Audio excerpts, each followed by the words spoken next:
Lilith's wrath and more Hera's rebellion, the sun raised not by nature, but by spite.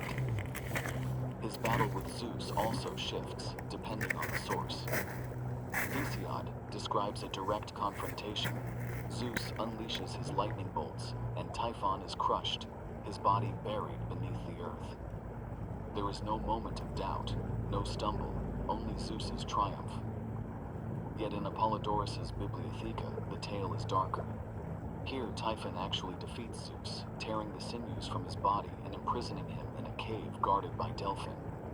Only with the aid of Hermes and Pan is Zeus restored, and only then does he finally overwhelm Typhon in battle.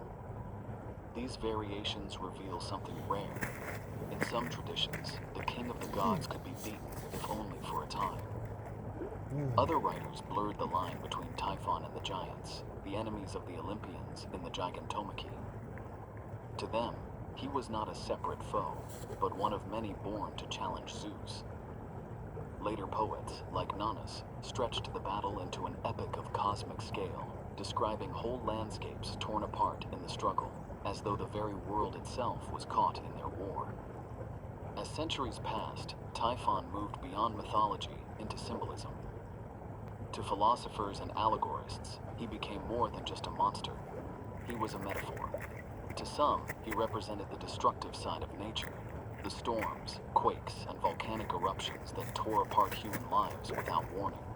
To others, he was the embodiment of unrestrained rage, a reminder of what happens when chaos is allowed to consume order. In certain interpretations, Typhon was even cast as a foreign god, a barbarian deity from beyond Greece, a convenient symbol of all that lay outside the familiar world. This constant reshaping of Typhon tells us something important. He was too powerful, too unsettling, to be confined to a single story. To the Greeks, he was both monster and metaphor, a living nightmare and an idea. He was chaos in its purest form, and chaos was a fear that no culture, no age, could ever escape. The world grew still after the war. The thunder faded, the fire cooled, and the mountain that sealed Typhon turned from molten rock to stone. Yet the silence that followed was uneasy, like the hush that lingers after a scream. Beneath Mount Etna, the monster did not die.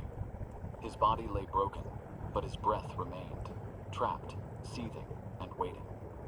When the winds howled across the Aegean and tore sails from ships, the ancients said it was the breath of Typhon, escaping through cracks in the earth.